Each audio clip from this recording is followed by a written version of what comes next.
Well, we each have our biggest honor, and the biggest honor is getting the William James Award at the same time as Mike. That's really special.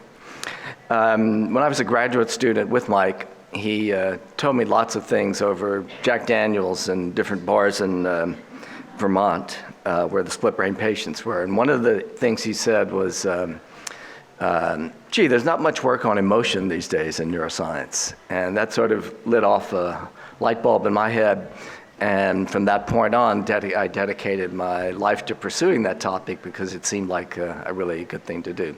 The other advice I got was from another professor at Stony Brook, Harvey Carton, who said, don't stay away from the hippocampus and the visual system. There are too many people working in that area.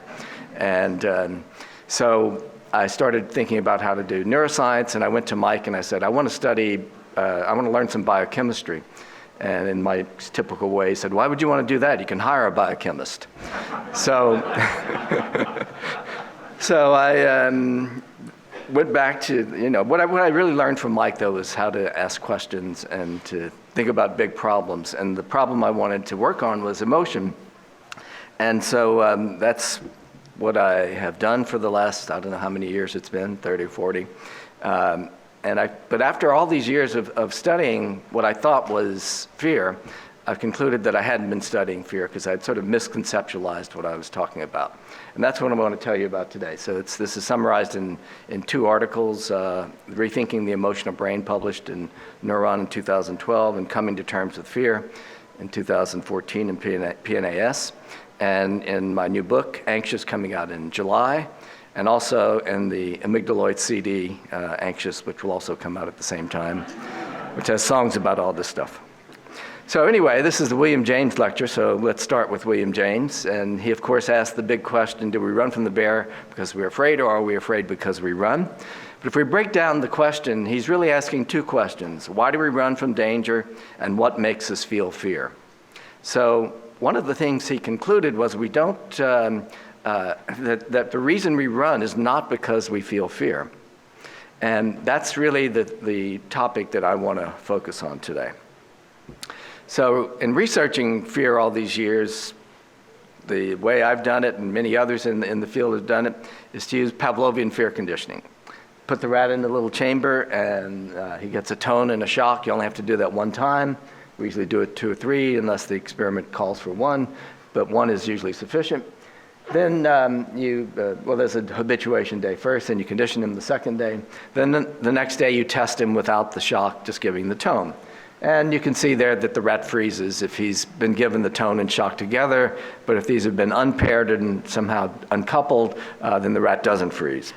Also, blood pressure and heart rate go up, and all sorts of other things happen, but freezing is a very convenient measure to use because it's an innate response, and it simply comes to be coupled to the tone that's been paired with the shock. So it's a good paradigm because as an experimenter, you have control over the stimulus, the response is innate, and all you have to do is connect the dots in the brain between the stimulus and the response.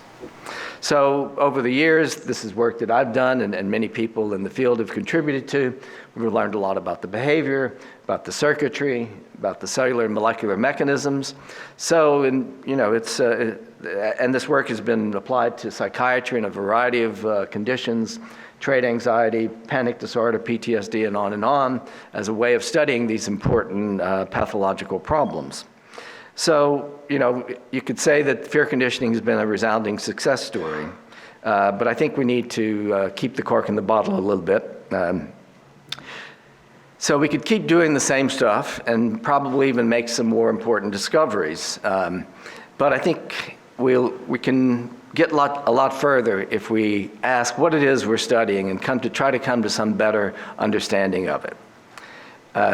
The general way we think about this is that the conditioned stimulus in the world elicits the response, and fear is what is connecting those 2 things. Now, this is what William James was obviously challenging, but this is the most common way of thinking about this in the field today. So you'll hear researchers talk about conditioned fear, the frightened rat, the rat was frozen in fear, on and on. I've talked this way myself, so I'm accusing myself as well as others when I give this lecture. And the amygdala has come to be thought of as the home of this fear in the brain that connects the stimulus and the response. But there are two views of this view of fear as a mediator. One is the common sense view, which Darwin adopted when he called fear and other emotions states of mind that have been inherited by humans because they were useful to our animal ancestors. Another way of thinking about it, though, is the central state view, where fear is actually a non-subjective physiological state that's wired into the amygdala or some other brain area. So, the everyday view is correct that fear is a conscious feeling, but it doesn't give feelings, but it gives feelings more influence over behavior than they really deserve. And the central state view ignores fear altogether.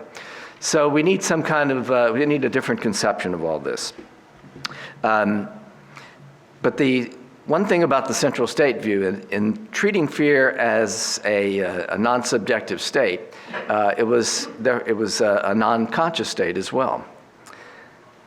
So this was the way that fear was operationalized starting in the 1940s and 50s through the work of Neil Miller and Maurer and many others, and a little bit later in the work of Robert Bowles, Robert Rescorla, Michael Fanslow, many others in psychology.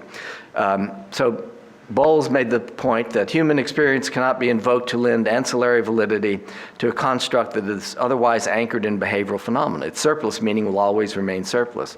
Rescorla, I don't think that reference to subjective experiences is especially useful. Fanslow says the same thing.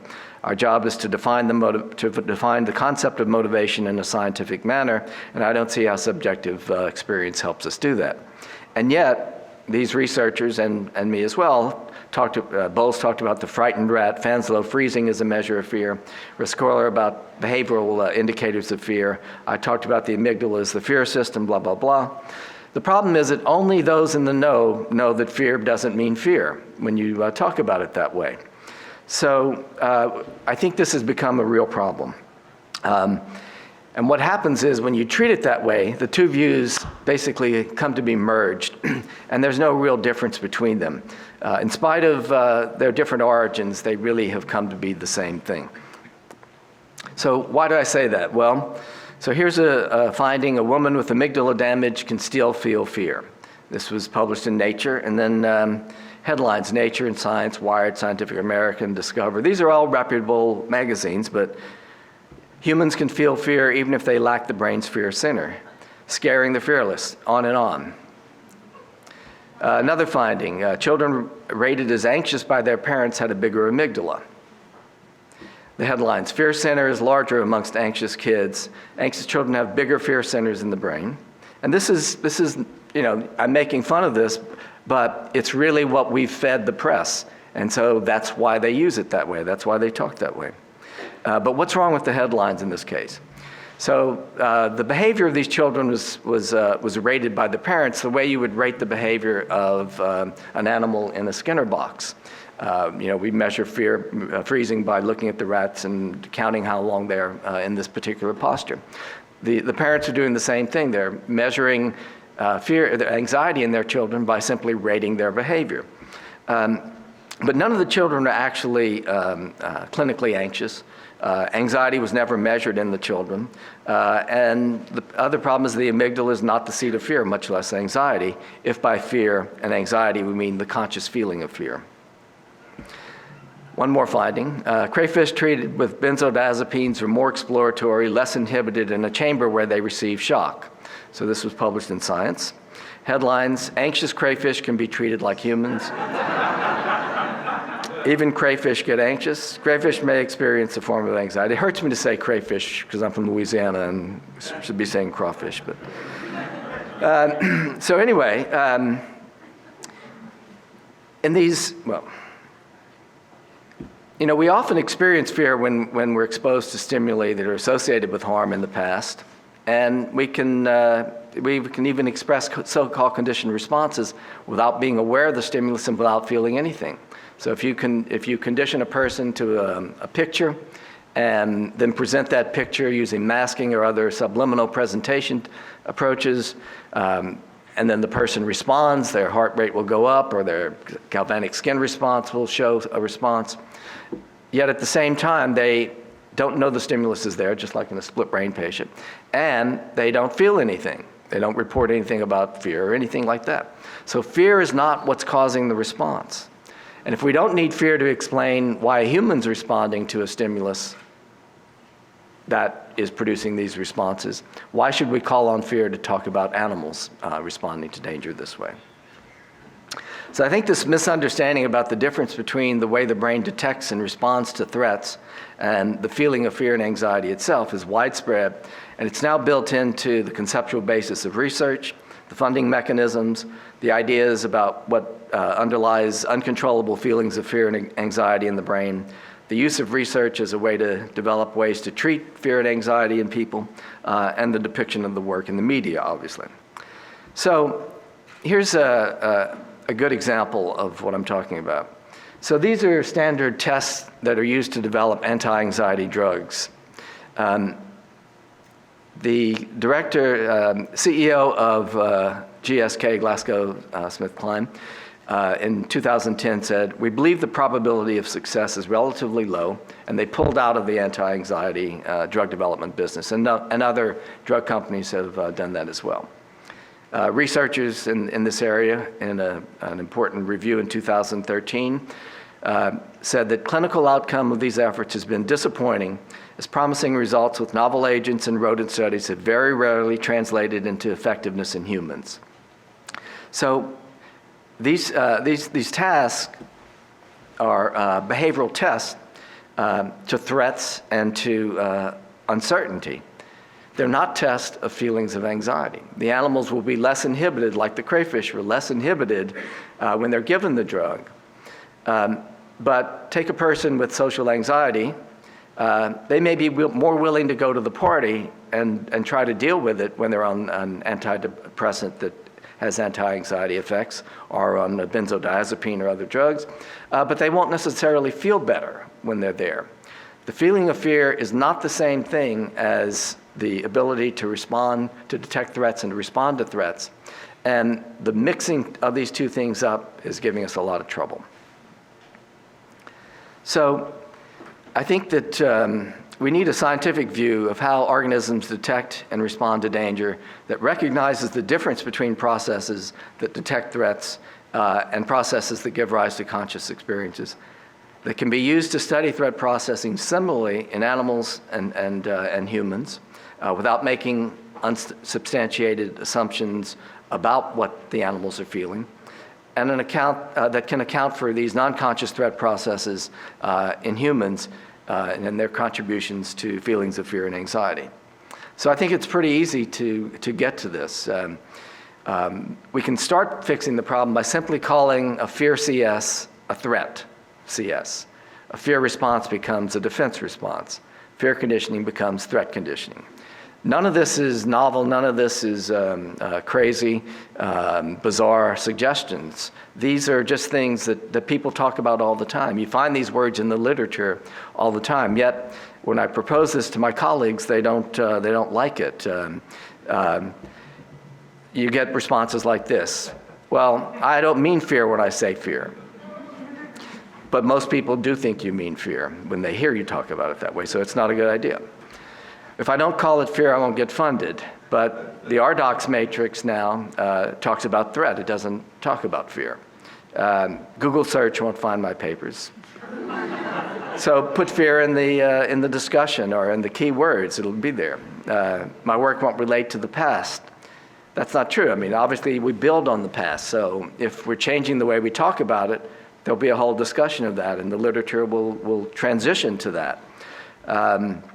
My work won't be related to anxiety disorders. To that, I would say your work will be more accurately related to anxiety disorders rather than to myths about these.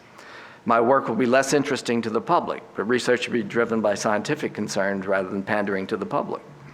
It's just semantics, but our conceptualizations are based on our words. Words are important in driving the way we understand things and helping us go forward. So a big part of the problem is how we deal with all of this in animals. And we have quotes like this one from Jane Goodall, who obviously is a very esteemed primatologist. Animals show emotions similar to those we describe in ourselves. Animals feel pleasure and sadness, excitement, resentment, depression, fear, and pain. They are far more aware and intelligent than we ever imagined. They're individuals in their own right. So there's a lot going on here. But the first thing is, how does she know what they feel?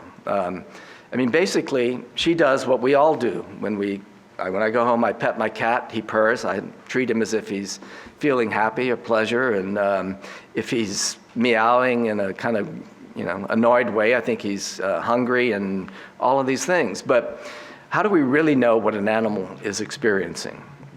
And can we simply rely on their behavior to tell us what they're experiencing?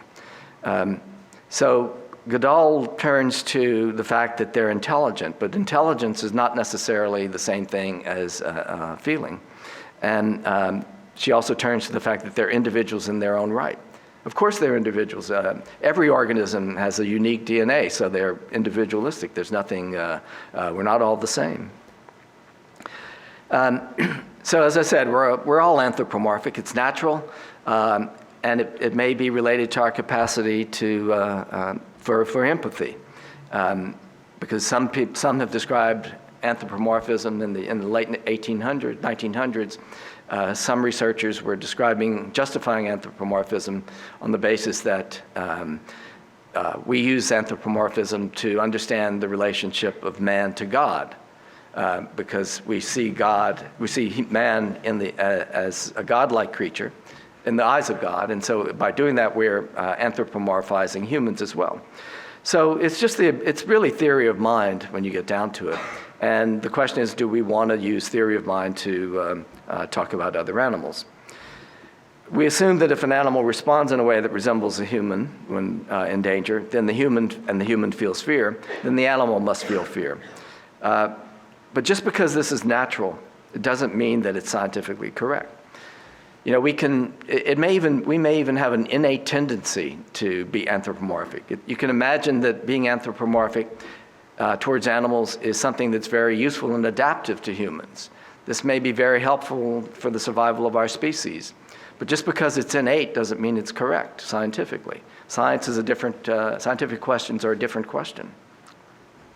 Francis Bacon warned about this long ago. He warned about the danger of using common language in science. He said that it reifies the referent of the word and gives it a reality that it doesn't warrant. And I think we're at that point with the word fear. Here are a couple of other quotes that I think get closer to what I'm talking about. Gerry Kagan says, neuroscientists use fear to explain the empirical relation between two events. For example, rats freeze when they see a light previously associated with shock. Psychiatrists, psychologists, and most citizens, on the other hand, use fear to name conscious experiences of those who dislike driving over high bridges or encountering large spiders. These two uses suggest several fear states, each with its own genetics, incentive, physiological patterns, and behavioral profiles. The only thing I would change in this is that they're not two different fear states. One is fear, and the other is about threat detection. Tinbergen makes a very interesting and important point long ago. Hunger, like anger, fear, and so forth, is a phenomenon that can only be known by introspection. When applied to another species, it's merely a guess about the possible nature of the animal's subjective states. So, the usual way we approach animal research on emotion is we start in the way we have to start, from our own personal experience, our own introspections, our subjective experiences. We study these things because they're important in our lives. This is what psychology is based on, the stuff that's important in the lives of people. So it's only natural that we would want to start with fear and joy and anger and love and all these other words about subjective experience. But a number of psychologists have pointed out over the years that the wisdom of using feeling words based on human introspection as a means of studying human emotion is maybe not ideal either. But once you get to animals, you run into greatly magnified problems in this area. So if human subjective experience isn't the best way to get to these phenomena relevant to emotion that are shared by humans and other animals, how should we do this? I think we have to separate the phenomena of interest from the overarching concept of emotion. So what are the key phenomena? Very simply, responses that occur when an organism faces challenges and opportunities. Situations in which survival or well-being is potentially compromised or enhanced. So here are some challenges. There's a predator. Opportunity is the chance to escape.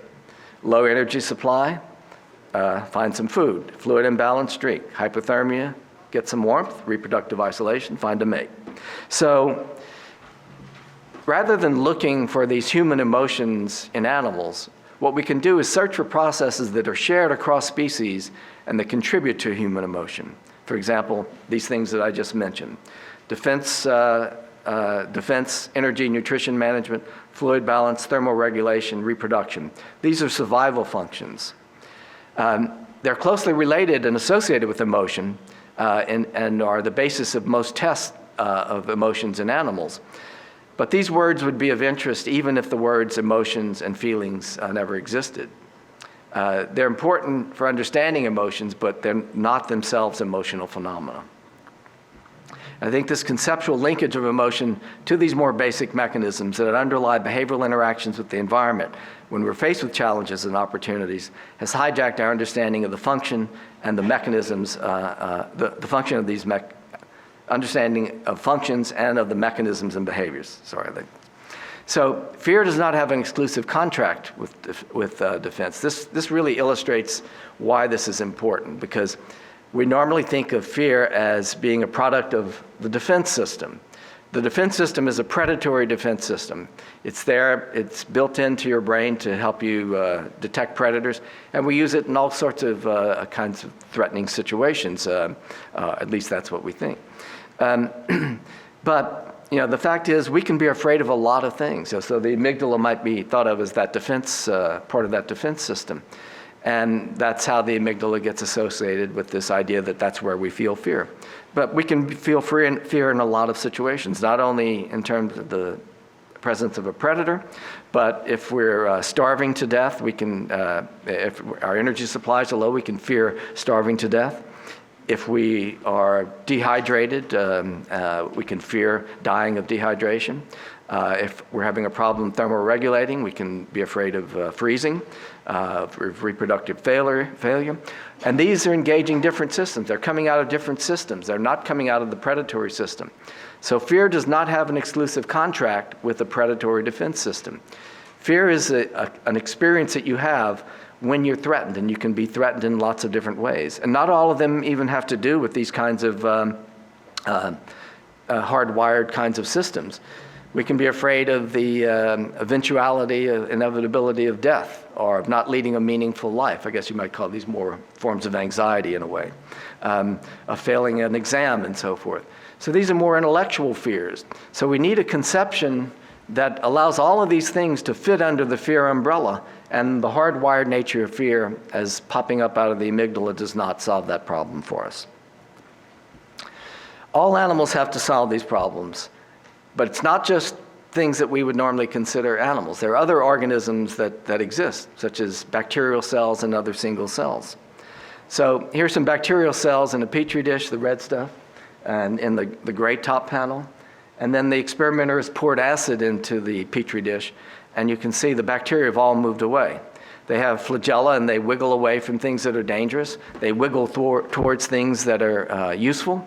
They balance their fluids, they thermoregulate, and they reproduce. They do all the same things that we do to stay alive. So someone pours acid in the swimming pool, they all move away. So the key point is that these are not emotion functions. These are our survival functions. They're in the organism to keep the organism alive. When that organism can be conscious of its own activities, that's when you have an emotion.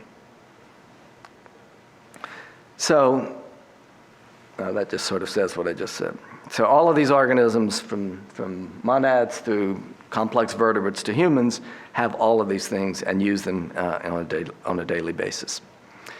So what does the theory of emotion have to account for? We have 36 words, more than 36 words in English for different variations of different kinds of fear and anxiety or different intensities of these. Not all fears are based on these bottom-up processes. I already mentioned that, the existential fears, for example. Fear is as I just said, is the awareness that we're in danger and that something bad might happen to us. This is the cognitive process, depends on language, culture, self-awareness.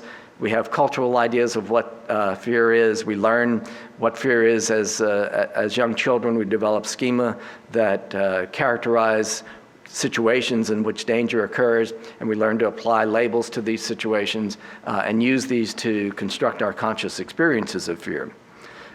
If other animals feel fear, it's going to be very different from the kinds of experiences that we have because of the kinds of brains we have and its cognitive capacities. So threat detection contributes to fear, but it's certainly not the same thing as fear. So in 1984, after I'd left Mike's lab, he invited me to write a chapter. This is not the chapter he was referring to, but one before it, in the first book. This was the book to begin celebrating the birth of cognitive neuroscience. It was called The Handbook of Cognitive Neuroscience. And I hadn't started working on fear yet, but I was thinking about it.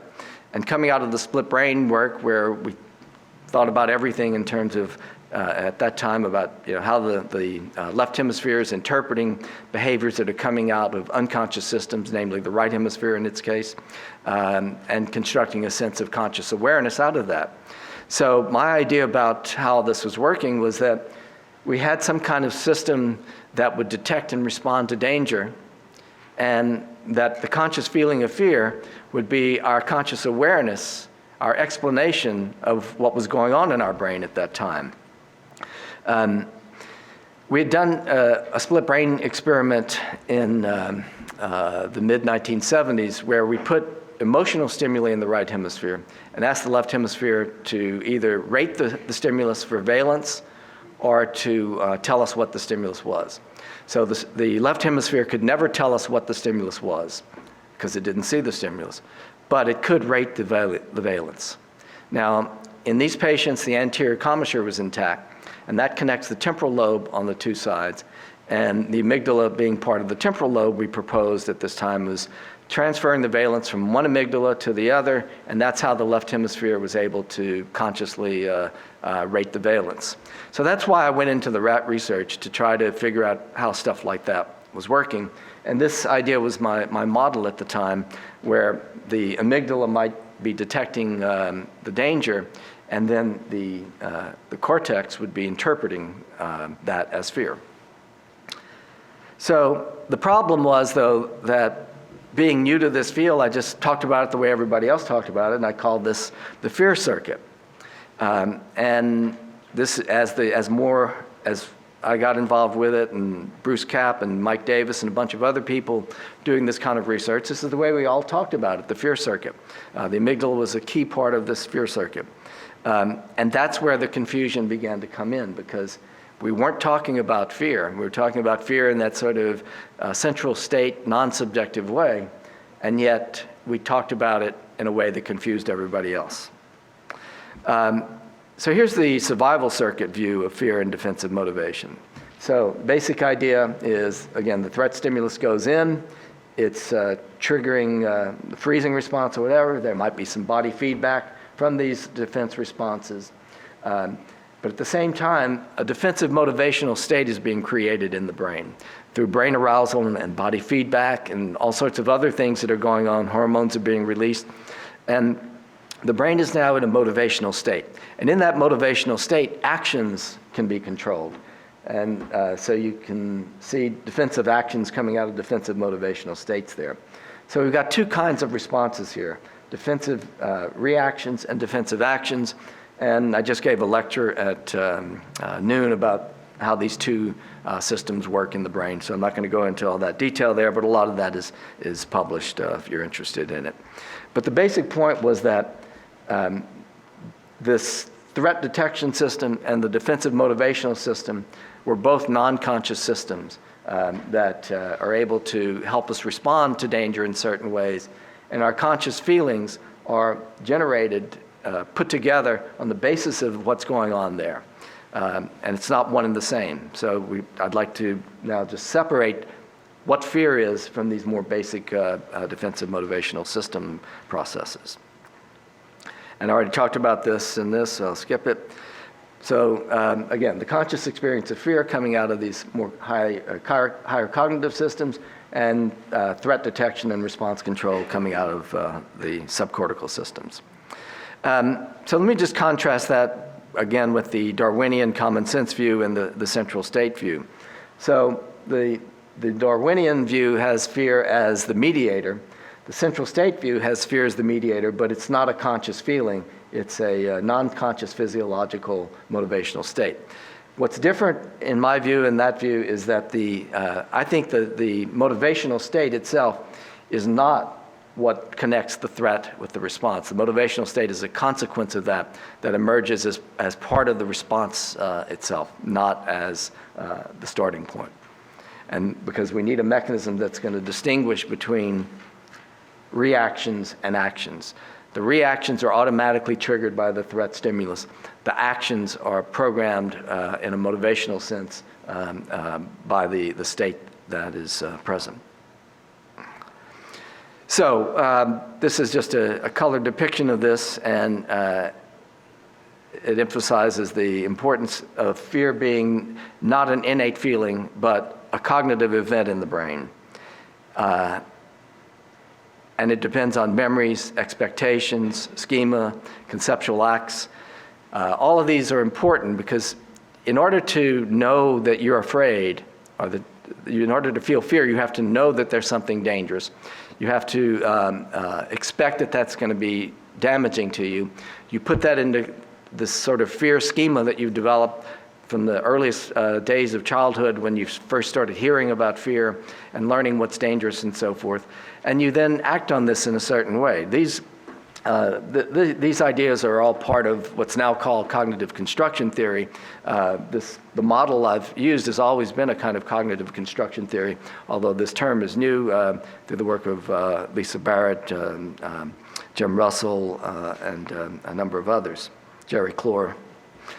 So the basic idea is that emotions are feelings. Feelings are conscious experiences.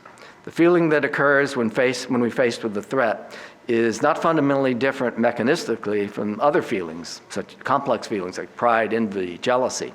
They're all conscious experiences. What's different is the ingredients that go into making those experiences. And again, this is part of this whole cognitive construction idea. But some of the ingredients are the survival circuit activation, arousal, body feedback, memories, expectation, scheme, and all that. So we can think of this in terms of the way soup is made. Soup is not made from soup ingredients. Soup is made from ingredients that just exist in nature, and when combined in a certain way will make a soup. So you start with water, onions, garlic, celery, salt, pepper. You might throw in chicken. Now it takes on a flavor. It's a chicken soup. If you're from Louisiana, you put in roux and it becomes gumbo. If you're from the East, you might put in curry paste and it becomes something different. So the sort of categorical nature of the soup is defined by certain ingredients, but its intensity is defined by other ingredients, like the amount of garlic and the amount of salt and pepper you put in. And this, I think, is the same way with emotions. We have all these ingredients that are not emotional ingredients. They exist in the brain for other purposes. None of these are in the brain to make you feel afraid, and yet when combined in a certain way, they give you fear versus anger versus other emotions, and the intensity can be adjusted as well. And we have all those, as I said, more than 36 words in English to describe different kinds of emotion or different intensities or variations of emotion, of fear and anxiety. And we've got to have a way a system that's going to generate all that variation. And the only way to do that is by combining these ingredients. It's a matter of whatever the ingredients are, that will determine what it is. And it may be slightly different in different individuals, because what you think of as fear may be slightly different from someone else. But fundamentally, there are some universal aspects of this that drive it. But before I get to that, let me just go through this. So the idea that emotions are psychologically constructed is related to Levi-Strauss's notion of bricolage. This means, in French, to put something together from items that happen to be available. And he emphasized the importance of the individual, the bricoleur, and his social context in the construction process. Prendergast and Forrest note that maybe persons, objects, context, the sequence and fabric of everyday life are the medium through which our emotions come into being day to day, a kind of emotional bricolage. And I like that concept. In the brain, working memory can be thought of as the bricoleur in Levi-Strauss's idea, and the content of emotional consciousness resulting through the construction process as bricolage. So working memory can be thought of as that spoon, or the executive functions as the spoon that's stirring these ingredients together to give you that particular flavor. Now, what's the universality of it? Fear is not completely different in each of us. It may be somewhat different in each of us, but something has to connect it all together to make it homogeneous. Sarah, am I running out of time? Okay, fine. I'm almost done. So, although our conscious experience of these may vary considerably, underneath are these universal survival circuits that operate implicitly, but similarly in each of us. Fear is based on survival circuits. A fear based on survival circuits seems universal because it has these universal non-conscious ingredients, not because it's innately formed as an experience. These survival circuits and their consequences connect us at an implicit level to other members of our species and give us a common ground in social interactions. Our brains can implicitly detect the implicit consequences of survival circuit activation in others through body language, nonverbal communication. In the same way, survival circuits connect us to other species. We're thus able to relate to other people and other species in ways that define words and logic and contribute to theory of mind and anthropomorphism as an adaptive process. So anthropomorphism, I think, is bad in science but useful in life. As I said earlier, it may be an innate function of the human brain, and just because it's innate doesn't mean it's scientifically correct. So these tendencies lead us to assume that other people and organisms have the same experiences we do. And there's some truth to that, but obviously our experiences are going to vary. But because we have these conserved survival circuits that we share, we have a common sort of interaction that's taking place below the radar of consciousness. So a lot of this will be talked about in Anxious. One of the things I'll mention again is what we can and can't learn about fear and anxiety from animal research and why drugs are not more effective. I mentioned that already. But also how psychotherapy can be improved by neuroscience. So here's a key point. So the anxiolytic drugs that are developed on the basis of animal research are acting here, but people are feeling fearful and anxious there. So we need to be able to treat both of these kinds of systems in people, and by doing it all at once so that the therapeutic process is trying to attack the whole idea of fear at one time, I think is probably not going to do the trick. Some of these systems work implicitly and they have their rules of operation. Other systems work explicitly and have their own rules of operation. Now, in the emotional brain in 2002, I proposed this idea that exposure therapy was more effective in treating anxiety disorders because it involved extinction, and extinction has a direct connection to the amygdala, as opposed to talk therapy, which would involve working memory in lateral prefrontal cortex and cingulate and so forth, which have, cingulate has, but lateral prefrontal cortex doesn't have direct connectivity with the amygdala.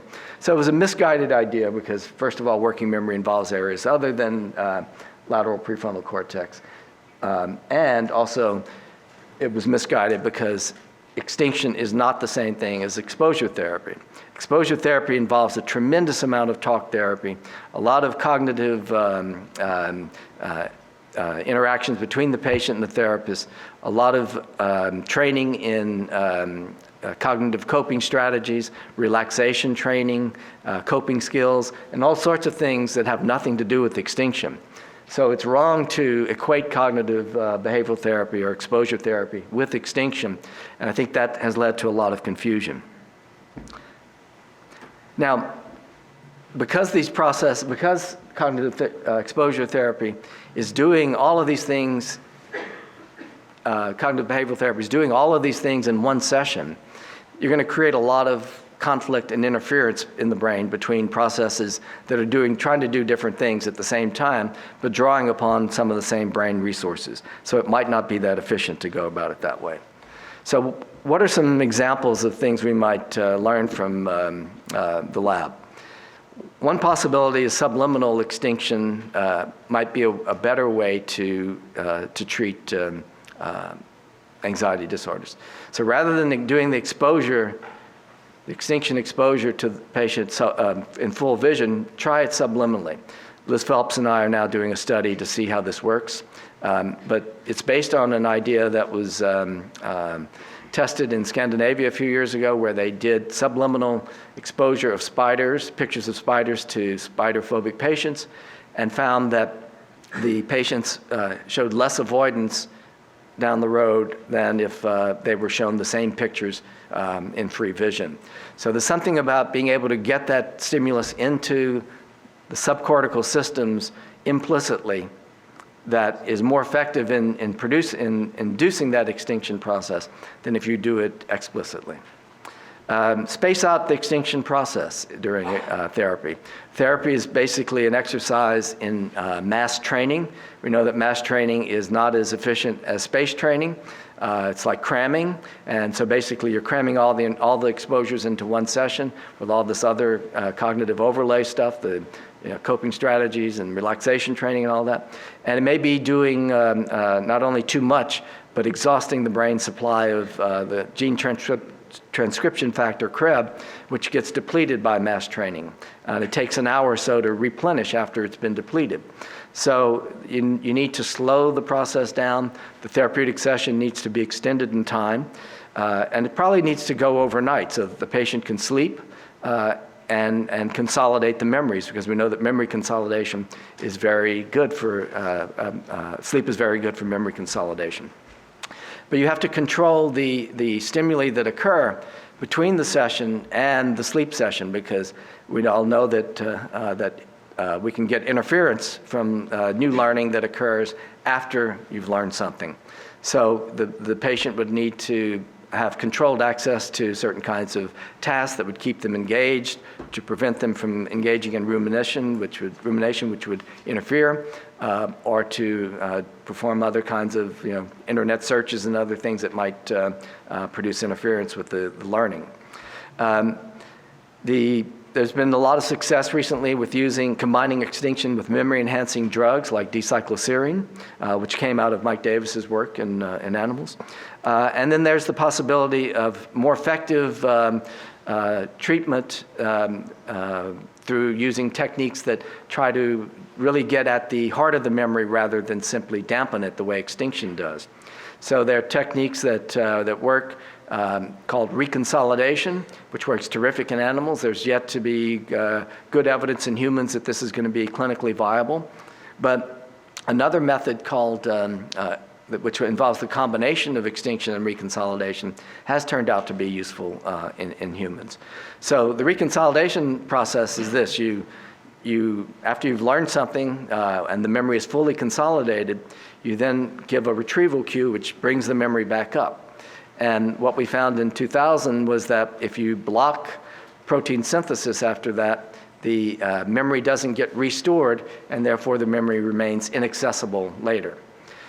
You can't give protein synthesis inhibitors to people, but other drugs like propranolol work well in rats, but have not panned out so well in humans yet. So it may just be a matter of finding the right drugs, or it may be that the human brain is much more complex, and we need to do some of these things. We need to, again, separate the explicit and implicit processes, because often cognition overrides the implicit processes in the brain like that. But an important breakthrough came through an accident that a postdoc in the lab did, where she was doing an extinction study, and she separated the first and second trial of extinction by 10 minutes because of something that came up. And then she did the experiment like that the rest of the way because she'd done it the first part of that way in that group, so she just continued doing it. And what she found was when she did that, extinction never, what happens with extinction, it usually kind of the responses pop back up over time, either by passage of time or by being exposed to cues and stuff, they just come back. And when she separated the first and second trial by 10 minutes, the return was completely eliminated. We did this in humans. It worked beautifully in laboratory experiments. And now it's been shown to help cocaine addicts who undergo extinction to relapse cues. With this method, they don't relapse in the presence of the cues again. So this is a potentially very powerful method that comes from animal research, and it's all based on simply spacing of the timing of the process. Why is that 10-minute process step important? Because what it does is it engages the reconsolidation process, which takes 10 minutes to get going molecularly, and then you have 4 hours to complete it. So if you do the first trial of extinction now and the second trial sometime between 10 minutes and 4 hours, and get all the rest of the trials in that between the 4-hour period, before the end of the 4 hours, then it works beautifully. But if you do the first trial and then wait 4 hours and do the next one, then it doesn't work at all. So it's got to work within the reconsolidation window. And as I said, it seems to be clinically applicable in the area of addiction, and I think it also holds promise in the area of anxiety disorders. So I think bottom line, psychiatric problems that fall under the general rubric of fear and anxiety disorders can result from pathophysiological changes in survival circuits, motivational circuits, and cognitive circuits. These interact, but are also somewhat separate and should be separately treated to maximize the therapeutic benefits. Implicit functions have to be altered through processes that work implicitly, while conscious experiences, thoughts, and feelings have to be dealt with in their own terms. And I think you can see from my presentation that a lot of Mike Gazzaniga's influence is still with me. And in some ways I can be thought of as sort of coming back full circle to the work that we did back in the 70s. So thank you very much.